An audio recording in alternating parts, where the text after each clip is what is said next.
Kau tempat perlindungan kami, kekuatan kami ya Tuhan. Terima kasih Yesus, terima kasih ya Bapa. Biarlah kami ya Tuhan, dengan firman-Mu ya Bapa, Kau berikan kami kekuatan yang baru setiap hari ya Yesus. Terima kasih Engkau urapi hamba-Mu yang akan menyampaikan firman-Mu ya Tuhan. Biarlah setiap kami ya Bapa diperbaharui ya Tuhan, dari hari ke hari tetap berkenan di hadapan-Mu ya Yesus. Terima kasih Tuhan Yesus, terima kasih. Urapi setiap kami ya Bapa. Hanya di dalam nama Tuhan Yesus Kristus kami siap mendengarkan firman-Mu. Haleluya. Amin.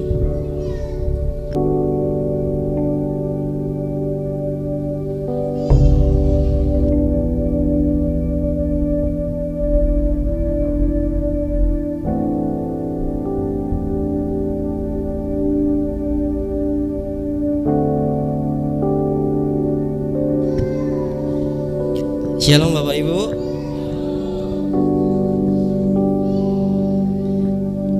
Belum semuanya. Shalom. Yes. Bapak Ibu, kita bersyukur hari ini kita semuanya dalam keadaan yang baik. Kita boleh berkumpul, kita boleh bersekutu di tempat ini Bapak Ibu. Beberapa hari ini sebenarnya badan saya nggak enak Bapak Ibu. Dan tadi pagi waktu saya bangun tidur, badan rasanya sakit semua Bapak Ibu. Saya tadi menggigil, kedinginan gitu. Tapi saya bersyukur, saya berdoa minta kekuatan Tuhan, dan pagi hari ini bisa tetap melayani di tempat ini. Itu semua kebaikan Tuhan. Haleluya. Pagi hari ini saya berbicara, kita akan belajar firman Tuhan dengan tema jangan sampai terlambat. Ya Bapak Ibu, jangan sampai terlambat. Yuk mari kita buka di dalam Lukas pasal 8 ayat 41 sampai yang ke-42. Ya enggak bawa Alkitab boleh lihat di depan. Lukas 41 sampai 42. Maka datanglah seorang yang bernama Yairus. Ia adalah kepala rumah ibadat. Sambil tersungkur di depan kaki Yesus, ia memohon kepadanya supaya Yesus datang ke rumahnya. Karena anaknya perempuan yang satu-satunya yang berumur kira-kira 12 tahun hampir mati. Dalam perjalanan ke situ Yesus didesak-desak orang banyak. Bapak Ibu, kita sering kali membaca kisah ini. Seorang bernama Yairus, dia adalah kepala rumah ibadat Yahudi Bapak Ibu, sinagoge ya. Nah Bapak Ibu, saat memperhatikan kisah Yairus ini, dia itu sangat dipenuhi keputusasaan. Dia putus asa Bapak Ibu. Kenapa? Karena anaknya itu sudah hampir mati. Dia itu seorang kepala rumah ibadat. Berarti dia itu sebenarnya seorang pejabat waktu itu. Dia seorang yang terkenal. Dia seorang yang memiliki banyak relasi. Dia mungkin punya kedudukan. Mungkin juga berarti dia sebenarnya punya kenal semua dokter waktu zaman itu ya, kenal tabib. Nah, tapi kenapa Bapak Ibu sampai anaknya malah hampir mati Bapak Ibu? Di ayat ini Bapak Ibu kita melihat kisah ayah Bapak Ibu, seorang ayah yang datang kepada Yesus karena anaknya sudah kritis. Anaknya usia 12 tahun itu sudah kritis, mau meninggal. Seorang Yairus kepala rumah ibadat kalau datang kepada Yesus itu bukan suatu hal yang mudah. Kenapa? Karena waktu itu Bapak itu, waktu zaman itu Yesus itu dimusuhi oleh orang Yahudi, kepala rumah ibadat, apalagi rumah ibadat ya. Dia sangat dimusuhi. Jadi kalau seorang Yairus datang kepada Yesus itu adalah membutuhkan suatu keberanian, tantangan pada waktu itu Bapak Ibu. Karena Yesus itu bagi orang Yahudi itu dianggap musuh. Yesus itu bukan siapa-siapa bagi orang Yahudi waktu itu Bapak Ibu. Nah, tapi karena dalam keadaan terpaksa dan sangat putus asa, Yairus datang kepada Yesus. Kenapa Yairus bisa memutuskan dia menanggalkan semuanya demi datang kepada Yesus? Mungkin kita hidup di zaman itu, Yairus mungkin dia tahu, dia mendengar bahwa Yesus sanggup melakukan mujizat. Banyak hal yang dia kerjakan, mujizat yang Yesus kerjakan, akhirnya didengarlah oleh Yairus. Yairus itu nggak ada cara lain Bapak Ibu. Dia sudah putus asa, anaknya sudah hampir mati Bapak Ibu. Yuk kita baca di dalam Lukas 8 ayat 49. Lukas 8 ayat 49. Demikian firman Tuhan. Ketika Yesus masih berbicara, datanglah seorang dari keluarga kepala rumah ibadat itu dan berkata, anakmu sudah mati. Jangan lagi engkau menyusahkan guru. Sebelumnya anaknya masih kritis. Ini sudah mati Bapak Ibu. Yesus tersungkur di depan Yairus tersungkur di depan Yesus Bapak Ibu. Pasti orang-orang otomatis dia kaget. Yaitu ya karena dia seorang kepala rumah ibadat. Dia seorang pimpinan, tapi dia mau merendahkan hatinya, dia mau merendahkan hidupnya datang kepada Tuhan Yesus. Nah, yang dilakukan Yairus ini Bapak Ibu, itu juga mesti sering kita lakukan. Dalam keadaan terpaksa, di saat kita mengalami putus asa, nggak tahu melakukan apa-apa lagi Bapak Ibu, nggak ada jalan keluar, kita sanggup mengerjakan apa yang sebelumnya tidak pernah kita sanggup kerjakan. Karena keadaan kepepet, kita bisa melakukan sesuatu yang sebelumnya nggak pernah kita kerjakan sebelumnya. Nah, mungkin yang putus asa, yang biasanya nggak pernah berdoa, tiba-tiba mau berdoa, mau bangun tengah malam berdoa kepada Tuhan. Yang biasanya datang ogah-ogahan datang ibadah, kalau nggak dipaksa sama suaminya, nggak dipaksa sama istrinya, dia nggak mau datang ibadah. Tiba-tiba jam 8 ibadah, jam 6 sudah datang di gereja, kayak gitu Bapak Ibu. Saat kita putus asa, saat kita kepepet, kita melakukan sesuatu yang sebelumnya nggak pernah kita lakukan Bapak Ibu. Nah, saat kita berada dalam kondisi yang putus asa, menemui jalan buntu, saat kita kondisi terjepit, kita akan datang kepada Yesus. Karena saat sudah nggak ada jalan, saat semuanya tertutup, kita tahu bahwa di dalam Yesus ada jalan keluar. Amin. Apapun kondisi kita, apapun keadaan kita saat ini, kita percaya di dalam Yesus ada jalan keluar Bapak Ibu. Nah, dari kisah Yairus ini Bapak Ibu, kenapa sih Yairus kan seorang terkenal, dia pimpinan, tapi kenapa menunggu anaknya sekarat, bahkan sudah mati, sudah meninggal, dia baru datang kepada Yesus? Bapak Ibu, kita flashback, kita seolah berada di posisi Yairus. Kenapa di saat anaknya sudah hampir mati, Yairus baru mencari Tuhan Yesus Bapak Ibu? Kenapa kira-kira? Kenapa enggak waktu masih awal-awal sakit, mungkin masih demam gitu ya Bapak Ibu, datang kepada Yesus Bapak Ibu? Kenapa? Kita sering loh Bapak Ibu ngelakuin hal ini. Bapak Ibu, jawabannya adalah Bapak Ibu, kita juga sering melakukan seperti ini saat semuanya hampir sudah terlambat. Kita baru datang kepada Yesus Bapak Ibu. Saat semuanya hampir bahkan sudah terlambat, kita baru datang kepada Yesus. Kita baru cari Tuhan saat sudah terlambat. Kita baru berdoa sungguh-sungguh datang kepada Tuhan saat kita sudah dalam keadaan terpuruk. Kita baru ingat Tuhan. Saat kita kondisinya sudah hancur, mungkin saat usaha kita sudah sepi, saat kondisi rumah tangga atau keluarga kita sedang nggak baik-baik saja, bahkan kondisi kita sakit lagi sudah parah, baru ingat Tuhan Yesus. Kita baru ingat cari Tuhan saat mungkin saat keadaan anak kita sudah nggak bisa diatur.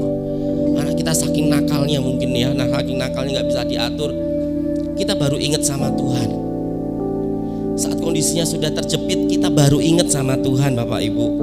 Nah, baru cari Tuhan, baru setia sama Tuhan saat sudah kita mungkin sudah bingung bayar hutang, waktunya bayar cicilan, kepepet, baru datang sama Tuhan. Nah, semuanya itu sering kita lakukan Bapak Ibu. Sering semuanya itu kita lakukan. Baru sadar untuk mencari Tuhan Yesus ketika semuanya sudah terlambat. Saat semuanya sudah terlambat baru ingat Tuhan Yesus. Bapak Ibu, jangan jadikan Tuhan Yesus itu ban serep ya, ban cadangan. Ingat ketika dibutuhkan. Itu namanya kita menjadikan Tuhan Yesus hanya sebagai ban serep, ban cadangan. Jangan pernah jadikan Tuhan itu rencana cadangan kita, plan B. Kita punya rencananya plan A tuh ini. Kalau sudah mentok baru ingat Tuhan Yesus, Bapak Ibu. Mari, saat kita masih mampu, saat kita masih bisa, biasanya kita lupa sama Tuhan. Kita masih mampu, aku kayaknya bisa kok. Kita gagah gitu loh ya, mengandalkan keakuan kita, mengandalkan keadaan kita. Kita bisa kok tanpa Tuhan. Nah, namun saat kejadian baru ingat sama Tuhan. Saat sudah di jalan buntu baru sadar. Ayo Bapak Ibu sekarang jangan tunggu mungkin usahamu sepi baru setia sama Tuhan. Jangan nunggu kita dalam keadaan yang jatuh terjepit kita baru ingat sama Tuhan. Jangan nunggu anak-anak kita itu susah diatur, nakal, bandelnya gak karuan, baru kita datang kepada Tuhan Bapak Ibu. Yuk, jangan tunggu terlambat baru cari Tuhan. Tapi saya bersyukur kalau hari ini Bapak Ibu ada di tempat ini, datang ibadah di tempat ini, berarti Bapak Ibu mencari Tuhan dalam keadaan apapun. Amin. Kita gak terlambat, kita datang cari Tuhan. Nah, kenapa sih Bapak Ibu? Biasanya ada dua alasan kita lupa cari Tuhan Yesus, seperti Yairus tadi. Dua alasan kita lupa, kenapa kita lupa cari Tuhan Yesus. Yang pertama Bapak Ibu, kita buka di dalam Lukas 8 ayat 41. Yang pertama adalah terlalu sibuk dengan dunianya. Kita terlalu sibuk dengan dunianya kita. Sibuk dengan pekerjaan, sibuk dengan berbagai macam hal lah Bapak Ibu, dengan hobi, dengan lain-lainnya, sehingga kita lupa dengan Tuhan. Mari, Lukas 8 ayat 41. Maka datanglah seorang yang bernama Yairus, ia adalah kepala rumah ibadat. Sambil tersungkur di depan kaki Yesus, ia memohon kepadanya supaya Yesus datang ke rumahnya. Bapak Ibu, di sini Yairus itu seorang kepala rumah ibadat Bapak Ibu. Artinya Bapak Ibu, kepala rumah ibadat berarti dia sangat sibuk sekali Bapak Ibu. Dia sangat sibuk dengan pekerjaannya. Dia sangat sibuk dengan kegiatannya. Ya, kepala rumah ibadat mungkin zaman sekarang itu pendeta ya Bapak Ibu ya. Mungkin harus ngopeni jemaat, harus ngopeni semuanya, ngopeni keluarga dan lain-lain. Bahkan dia sudah nggak mikir keluarganya Bapak Ibu. Dia sangat sibuk, akhirnya lupa kalau anaknya sedang sakit, Yairus. Lupa anaknya sedang tidak baik-baik saja. Akhirnya baru dalam keadaan yang sudah sekarat, Yairus baru ingat dengan Tuhan Yesus Bapak Ibu. Nah, Bapak Ibu, mari kita bekerja keras itu boleh Bapak Ibu. Bekerja keras, kita memang harus bekerja keras karena anak Tuhan tidak boleh malas. Kita harus bekerja, kita harus sukses dalam hidup kita. Tapi satu hal yang Tuhan mau, jangan sampai lupakan Tuhan. Apapun keadaan kita, apapun kondisi kita.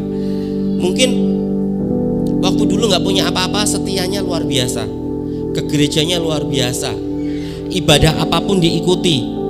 Tapi begitu bisnisnya ramai, orderannya mulai banyak, kemudian semuanya lancar Bapak Ibu, ke gerejanya seingatnya saja. Datang kepada Tuhan, berdoa seingatnya saja. Di rumah kalau ingat ya berdoa, kalau nggak ingat ya sudah langsung tidur gitu mungkin. Karena saking capeknya.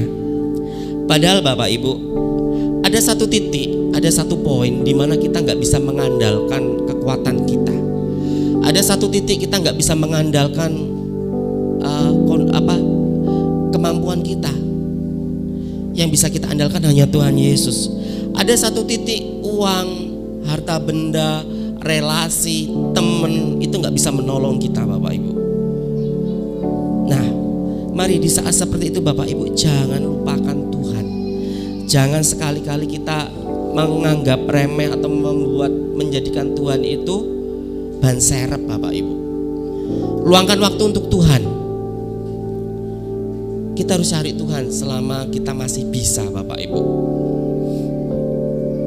Kalau kondisi badan kita mungkin sedang nggak baik, sedang nggak sehat, selama kita masih bisa berjalan, selama penyakit kita nggak menular, tetap datang kepada Tuhan. Datang ibadah, datang ke gereja. Kita memberi yang terbaik buat Tuhan. Nah, Bapak Ibu, yang pertama tadi kenapa kita lupa sama Tuhan? Yang pertama terlalu sibuk dengan dunianya. Yang kedua Bapak Ibu, yang kedua adalah Bapak Ibu, kita seringkali mencari solusi tanpa Tuhan. Amsal 19 ayat 21. Banyaklah rancangan di hati manusia, tetapi keputusan Tuhanlah yang terlaksana. Mari kita melibatkan Tuhan dalam segala aspek kehidupan kita Bapak Ibu. Mari kita mencari solusi dengan Tuhan, jangan tanpa Tuhan. Saat menghadapi persoalan yang kita lakukan yaitu biasanya mencari solusi. Kita ketemu masalah, kita langsung bingung cari solusinya bagaimana. Nah, dan biasanya solusi yang pertama kali muncul itu adalah dari otak kita sendiri, mengandalkan keakuannya sendiri, mengandalkan aku bisa kok, aku pasti bisa kok kayak gini, Bapak Ibu, tanpa melibatkan Tuhan. Nah, contoh sederhananya itu gini Bapak Ibu. Di sini kita semuanya punya, hampir semua sudah punya anak ya Bapak Ibu ya. Saat pertama kali anak kita sakit, apa yang kita lakukan? Mesti buru-buru cari obat. Seberapa banyak di sini ketika tahu anak kita sakit kita berdoa terlebih dahulu? Pertama kali muncul pasti kita cari obat. Saya waktu kemarin nyiapkan bahan ini juga, oh iya ya, saya sudah bingung. Kalau Samuel panas itu sudah bingung, obatnya apa gitu kayak. Setelah obat ketemu baru berdoa. Kebalik Bapak Ibu. Saat pertama kali anak kita sakit, kita berdoa terlebih dahulu. Kemudian kita cari obat. Lewat obat itu Tuhan memberikan kesembuhan Bapak Ibu. Itu contoh sederhana. Saat kita muncul masalah, apa yang harus kita lakukan? Kita melibatkan Tuhan atau kita mengandalkan kuat gagah kita sendiri? Doa itu harus menjadi respon pertama Bapak Ibu, bukan menjadi pertolongan terakhir. Seringkali ketika semuanya sudah nggak bisa mentok, jeduk gitu kan, ketemu masalah, kita baru berdoa menangis sama Tuhan. Ya, saya juga kayak gitu Bapak Ibu. Saya sering dulu kayak gitu Bapak Ibu. Ketika bingung masalah pekerjaan gitu kan ya, bingung. Bekerja keras gimana caranya? Begitu sudah mentok, sudah maunya injury time, sudah kayaknya kok udah hopeless, baru datang pada Tuhan, baru ambil gitar malam-malam, penyembahan gitu kan ya, saat teduh gitu kan. Tuhan tetap baik, Tuhan tetap jawab doa kita, tetap jawab. Tapi Bapak Ibu, mari kita jadikan doa itu menjadi gaya hidup. Kita doa itu jadikan respon pertama ketika ada sesuatu yang sedang tidak baik. Jangan doa itu dijadikan bagian terakhir ketika semuanya sudah mentok. Yes, amin ya Bapak Ibu ya. Mari Bapak Ibu, kalau kepepet saja kita baru ingat Tuhan. Kalau sudah terdesak aja kita baru ingat Tuhan. Nah, kita di sini semuanya pasti pengennya dijadikan yang pertama. Demikian juga Tuhan. Kalau di bank itu ada namanya nasabah prioritas Bapak Ibu, priority. Jadi semuanya dilayani dengan baik.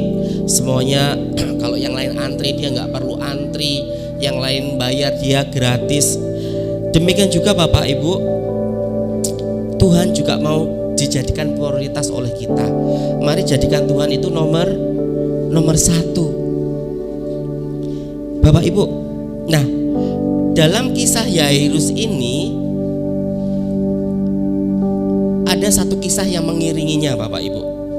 Kisah Yairus ini ada kisah yang mengiringi, yaitu Bapak Ibu, saat Yesus berjalan menuju kediaman Yairus, di tengah jalan dia ketemu dengan seorang perempuan yang pendarahan selama 12 tahun Bapak Ibu. Yuk mari kita lihat kisahnya Bapak Ibu. Saat dia mau ke tempatnya Yairus, Tuhan Yesus ketemu dengan seorang perempuan yang sakit pendarahan 12 tahun. Nah, Yesus tetap menyempatkan diri, dia berhenti untuk melayani yang sakit pendarahan ini. Walaupun sebenarnya anaknya Yairus sudah hampir mati, tapi dia tetap mau berhenti, Bapak Ibu. Dia mau melayani yang pendarahan ini. Markus 5 ayat 26. Kita baca. Keadaan seorang yang pendarahan ini, Bapak Ibu. Ia telah berulang-ulang diobati oleh berbagai tabib, sehingga telah dihabiskannya semua yang ada padanya. Namun sama sekali tidak ada faedahnya, malah sebaliknya keadaannya makin memburuk. Yang dialami wanita ini, Bapak Ibu, sama dengan Yairus. Wanita pendarahan ini sudah berulang-ulang datang kepada tabib atau dokter ya kalau zaman sekarang. Uangnya sudah hampir habis, tapi tetap nggak sembuh orang yang sakit pendarahan selama 12 tahun ini. Sama dengan Yairus, dia sudah ke berbagai macam diobati, tapi juga sudah nggak sembuh, Bapak Ibu. Keadaan wanita ini sama, Bapak Ibu. Sudah mencoba banyak cara, sudah mencoba apa yang bisa dia lakukan, dia coba. Tapi kenapa tetap saja keadaannya tidak baik, keadaannya nggak membaik, Bapak Ibu. Nah, dua orang ini, Yairus sama perempuan ini, datang kepada Yesus di saat sudah, sekali lagi, terlambat. Dia sudah banyak melakukan banyak hal, sudah mentok, sudah nggak bisa apa-apa, baru datang kepada Yesus. Sudah terlambat, Bapak Ibu. Secara manusia dia sudah terlambat. Nah, tapi kabar baiknya, kita sangat bersyukur. Kita punya Tuhan yang penuh dengan belas kasihan. Apa belas kasihannya Tuhan, Bapak Ibu? Dia Tuhan penuh belas kasihan yang selalu memberikan kesempatan kedua kepada kita. Sekalipun semuanya sudah terlambat, tapi kita punya Tuhan yang penuh belas kasihan. Sekali lagi, Dia Tuhan yang selalu mau memberikan kesempatan kedua kepada kita. Apapun kondisimu, Bapak Ibu, apapun masa lalumu, mungkin hidupmu waktu dulu gak karuan, hidupmu waktu dulu mungkin rusak gak karuan. Tuhan gak melihat itu semuanya, Bapak Ibu. Tuhan mau menerima kamu apa adanya. Gak peduli masa lalumu itu seburuk apapun, gak peduli hidupmu sebelumnya itu hancur kayak apapun, Tuhan Yesus dengan tangan terbuka menerima kamu apa adanya. Amin. Dia Tuhan penuh dengan belas kasihan.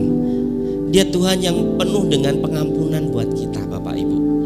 Ingat, Dia Tuhan yang selalu memberikan kesempatan kedua kepada kita. Tangan Tuhan itu selalu terbuka untuk kita. Apapun kondisimu saat ini, apapun masa lalumu saat ini, kalau engkau mau menerima Tuhan, engkau mau bertobat, Tuhan mau menerima engkau apa adanya. Dan gereja di tempat ini adalah untuk orang yang tidak sempurna, tapi mau disempurnakan oleh Tuhan. Yang datang di tempat ini bukan orang yang sehat, tapi orang yang sakit untuk disembuhkan. Apapun keadaan Bapak Ibu, datang ke gereja. Apapun kondisi Bapak Ibu, datang kepada Tuhan. Tuhan mau menerima Bapak Ibu apa adanya. Gak peduli seburuk apapun hidupmu, masa lalumu seburuk apapun, gak peduli. Yang penting kita mau bertobat, mau bersungguh-sungguh kepada Tuhan. Kita percaya Tuhan memulihkan hidup kita. Amin. Tuhan menyembuhkan hidup kita, menyembuhkan luka batin, menyembuhkan luka sakit fisik, Tuhan sembuhkan. Nah, kabar gembiranya untuk kita semua Bapak Ibu, ada kasih karunia dari Kristus. Sekalipun sudah terlambat, tapi pertolongan Tuhan tidak pernah terlambat. Secara manusia kita terlambat, tapi bagi Tuhan pertolongannya tidak pernah terlambat buat kita. Gereja, sekali lagi, gereja tempat orang tidak sempurna untuk disempurnakan. Apapun kondisimu, sekali lagi saya ulangi, apapun kondisimu, apapun masa lalumu, sebejat apapun hidupmu zaman dulu, kalau engkau datang saat ini bertobat, bersyukur, menyembah Tuhan dengan sungguh-sungguh, Tuhan akan memulihkan hidupmu. Tuhan mengampuni engkau. Yes. Ini berita baik buat kita karena Tuhan adalah Tuhan yang penuh dengan belas kasihan, Bapak Ibu. Berikutnya Bapak Ibu. Nah, respon wanita ini apa sih kok dia bisa menerima mujizat? Yang pertama Bapak Ibu, respon wanita ini sehingga dia bisa menerima mujizat, kita buka. Respon yang pertama yang wanita lakukan ini hanya diam. Kita buka Matius 9 ayat 21. Karena katanya dalam hatinya, asal ku jamah saja jubahnya, aku akan sembuh. Katanya dalam hatinya, berarti dia hanya diam, Bapak Ibu. Ada kuasa di dalam diam. Bahkan Tuhan bilang, Tuhan akan berperang bagi kita dan kita akan diam saja. Sekali lagi Bapak Ibu, ada kuasa dalam diam. Nah, ingat kisah tembok Yeriko. Waktu Yosua mengelilingi Yeriko bersama pasukan Israel, yang dilakukan apa? Dia hanya diam. Dia mengelilingi tembok Yeriko, tapi dia hanya diam. Bapak Ibu, saat kita disakiti, saat ada yang gak adil sama kita hanya perlu diam saja, Bapak Ibu. Kita gak perlu membalas kejahatan dengan kejahatan. Tuhan akan berperang buat kita dan kita akan diam saja. Nah, makanya Bapak Ibu, kenapa kita hanya perlu diam saat kita menghadapi masalah, kita menghadapi pergumulan. Kita gak perlu cerita ke sana kemari. Kita gak perlu cerita ke tetangga kanan kiri, gak perlu. Kita gak perlu, aduh aku lagi dalam masalah, cerita ke tetangga A, ketemu tetangga B, aku dalam masalah. Ketika cerita ke tetangga C, aku punya hutang. Tetangganya mau menolong gak? Biasanya enggak. Yang jadi malah kita jadi bahan omongan. Kita malah dijadiin bahan omongan bagi tetangga kita, Bapak Ibu. Oleh karenanya Bapak Ibu, saat kita ada masalah, kita gak perlu tetangga, cukup diam. Datang kepada Tuhan, berdoa kepada Tuhan. Kita sekali lagi cukup diam saja, Bapak Ibu. Nah, seringkali Bapak Ibu, malah perkataan kita sendiri atau bahkan mungkin perkataan orang lain itu yang melemahkan kita. Yang tadinya kita yakin kita bisa mengatasi bersama Tuhan, tapi karena omongan orang lain yang gak enak, akhirnya kita malah menjadi lemah. Oleh karenanya Bapak Ibu, saat kita ada pergumulan, saat kita ada masalah, lebih baik kita diam, datang kepada Tuhan. Gak perlu cerita ke tetangga kanan kiri, Bapak Ibu. Gak perlu cerita ke siapa-siapa. Ya, yuk kita buka di dalam Yakobus pasal 1 ayat 19. Yakobus pasal 1 ayat 19, demikian firman Tuhan. Hai saudara-saudara yang kukasihi, ingatlah hal ini.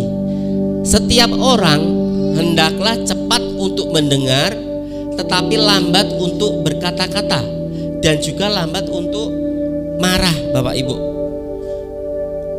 Tuhan menginginkan kita itu sebagai pendengar yang baik. Makanya kita punya telinga 2. Kita mulut cuma 1, Bapak Ibu. Tuhan mau Bapak Ibu kita menjadi pendengar yang baik. Kita untuk lambat berkata-kata, kita untuk lambat untuk marah. Tapi Tuhan yang mau kita ini Bapak Ibu cepat untuk mendengar.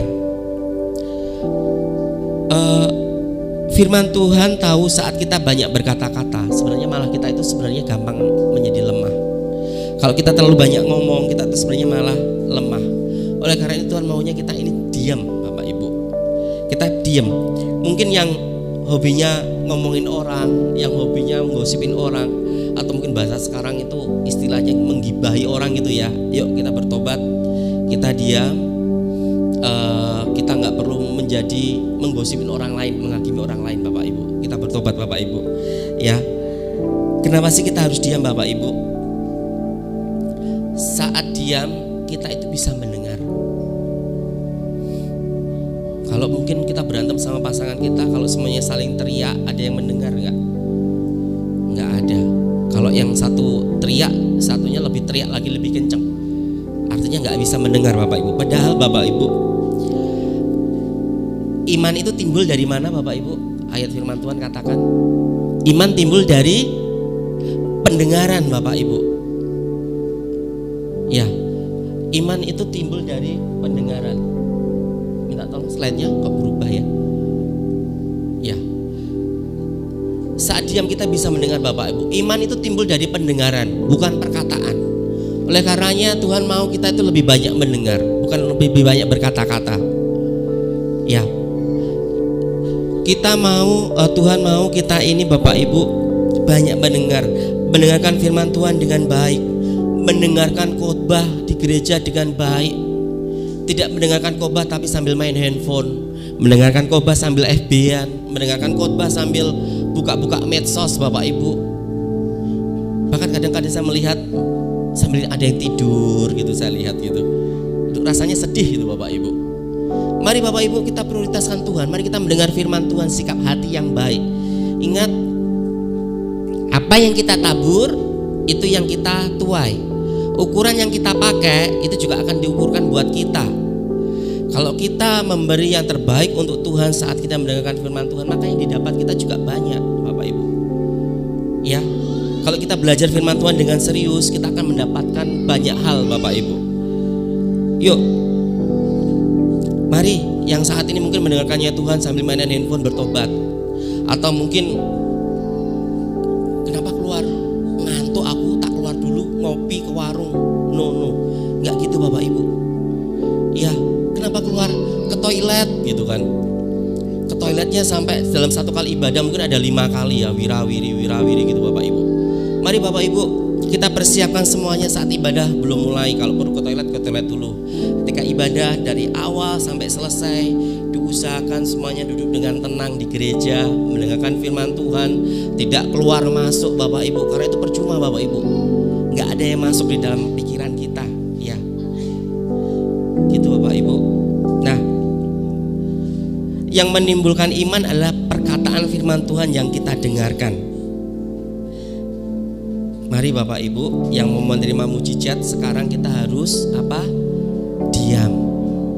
Banyak diam, banyak mendengarkan firman Tuhan. Tapi diamnya itu bukan diam bengong, diam ngelamun, bukan ya Bapak Ibu ya. Berdiam diri datang kepada Tuhan, ya. Bukan ngelamun meneng gitu, itu namanya nengkleng ya kalau orang Jawa bilang ya. Berdiam diri datang kepada Tuhan, berdoa kepada Tuhan, percaya Tuhan akan bertindak dengan caranya yang ajaib. Kalau setiap hari kita dekat dengan Tuhan, kita berdoa, kita baca Alkitab Bapak Ibu, maka akan timbul iman dalam hidup kita Bapak Ibu. Akan timbul sesuatu yang baru atas hidup kita. Mari Bapak Ibu buka Mazmur 62 ayat 1 kita baca. Yuk kita baca bersama-sama. 1, 2. Hanya dekat Allah saja aku tenang, daripadanya lah keselamatanku. Bukan dekat tetangga kita tenang, bukan dekat dengan orang kaya kita tenang, bukan dekat dengan relasi kita tenang, bukan. Tetapi hanya dekat siapa? Tuhan kita tenang Bapak Ibu. Hanya dekat dengan Tuhan kita tenang. Luar biasa Tuhan buat kita Bapak Ibu. Saat semuanya mentok itu, waduh, kita datang pada Tuhan, Tuhan tuh rasanya membuka jalan. Apa yang tidak pernah kita lihat, yang tidak pernah kita timbul dari pikiran, itu semuanya Tuhan sediakan Bapak Ibu. Saya diingatkan, saya mau saksi sedikit kesaksian, bukan saksi ya, menceritakan bagaimana Tuhan tuh baik buat saya Bapak Ibu, terutama dalam hal kerjaan ya. Hari apa minggu kemarin Bapak Ibu. Biasa saya di divisi bisnis, saya kerja by target. Saya itu orangnya nggak usah disuruh-suruh Bapak Ibu. Disuruh-suruh harus nyari ininya apa kerja gitu enggak Bapak Ibu. Ketika teman yang lain itu sudah misalnya sudah closing gitu ya, sudah dapatkan sesuatu gitu, cabang lain sudah, misalnya cabang Jombang sudah gitu kan, kok saya Ponorogo belum, itu saya sudah bingung sendiri tanpa saya dimarah-marahi, tanpa saya disuruh-suruh Bapak Ibu. Saya bingung. Nah, hari apa gitu ya, saya lupa, apa minggu kemarin gitu. Hari Rabu, bener, hari Rabu. Saking gabutnya kita bingung kemana, saya sama atasan saya sama Bu Lilis, saya pergi ke satu nasabah Bapak Ibu. Saya datang ke dia Bapak Ibu, hanya menjelaskan setengah jam Bapak Ibu. Dia langsung oke Mas, saya ikut satu produk investasi ya. Oke Mas, saya ikut dengan nominal yang besar Bapak Ibu. Lah, itu kalau bukan Tuhan tuh nggak mungkin Bapak Ibu.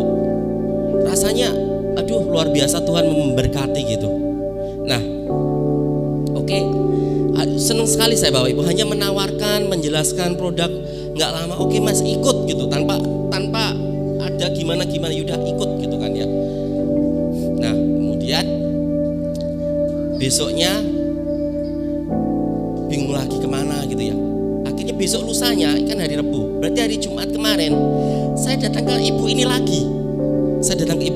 Kita ngobrol-ngobrol tentang pentingnya asuransi kesehatan. Ikut lagi Bapak Ibu.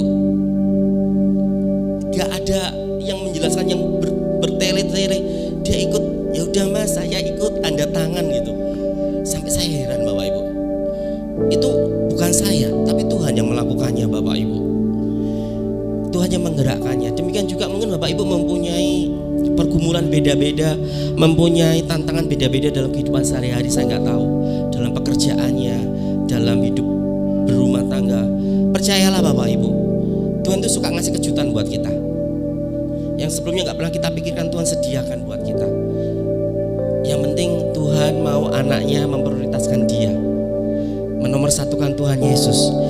Dekat dengan Allah saja kita tenang. Sekalipun uang kita pas-pasan, bahkan mungkin kurang, sekalipun kondisi kita mungkin sedang tidak baik, kalau kita punya Tuhan, kita tenang Bapak Ibu, gak kemurungsung. Amin. Karena damai sejahtera itu yang susah Bapak Ibu. Damai sejahtera yang susah. Beberapa waktu lalu saya baca, siapa ya lupa, pokoknya artis dari luar negeri yang terkenal, dia meninggal karena bunuh diri. Kalau kita pikir tenar oke, uang banyak, harta pasti melimpah, tapi kenapa bunuh diri? Pasti dia gak punya Tuhan Yesus Bapak Ibu. Sekalipun kondisi kita mungkin pas-pasan, hidup kita bukan hidup yang mewah, tapi kalau kita punya Tuhan Yesus, pasti kita ada damai sejahtera, ada adem ayem Bapak Ibu. Amin. Yuk, ayat terakhir Bapak Ibu. Mari kita buka di dalam Lukas 8, 49 sampai 50. Yang kedua Bapak Ibu, yang pertama kan tadi diam. Kenapa wanita pendarahan tadi bisa menerima mujizat? Pertama dia diam. Yang kedua, jangan pernah kehilangan pengharapan kepada Yesus. Yesus sumber pengharapan kita, amin. Yesus sumber pertolongan kita. Kita jangan pernah kehilangan pengharapan itu. Semangat ini tuh jangan pernah hilang. Apapun masalahmu, memang berat gitu kita jalani, memang berat gitu. Karena Tuhan Yesus tuh nggak pernah menjanjikan ikut Dia itu hidup kita baik-baik saja, enggak. Yang satu hal, ikut Tuhan pasti kita menderita. Ikut Tuhan pasti kita ada masanya kita harus memikul salib, memikul beban. Tapi Bapak Ibu, Tuhan janjikan jangan pernah kehilangan pengharapan kepada Dia. Yuk kita baca. Ketika Yesus masih berbicara, datanglah seorang dari keluarga kepala rumah ibadat itu dan berkata, anakmu sudah mati. Coba Bapak Ibu sebagai orang tua, ketika masih ngobrol, tiba-tiba dikabari sama orang rumah, Pak, anakmu sudah mati Pak, anakmu sudah meninggal Pak. Sebagai orang tua Bapak Ibu, sebagai orang tua Pak, gimana? Pasti saya membayangkan dia pasti langsung, waduh gak karuan deh kehilangan anak. Tetapi Yesus mendengarnya dan berkata kepada Yairus, Yesus yang sumber pengharapan tadi, jangan takut, percaya saja dan anakmu akan selamat. Di ayat berikutnya dikatakan anaknya Yairus hidup kembali Bapak Ibu. Mari Bapak Ibu, apapun pergumulanmu saat ini, jangan pernah sampai kehilangan pengharapan. Di dalam Tuhan tetap ada pengharapan. Di dalam Tuhan tetap ada jalan keluar. Di dalam Tuhan tetap ada solusi Bapak Ibu. Apapun tantanganmu boleh besar, tantanganmu boleh menghimpit hidupmu, tapi jangan pernah sampai kehilangan pengharapan. Amin. Yuk mari kita berdoa Bapak Ibu untuk menutup firman Tuhan pagi hari ini. Kami bersyukur Tuhan Yesus, firman-Mu yang sederhana Tuhan, tapi bila firman ini belum jadi berkat bagi setiap jemaat-Mu yang ada di tempat ini, kami percaya bahwa di dalam Tuhan selalu ada pengharapan.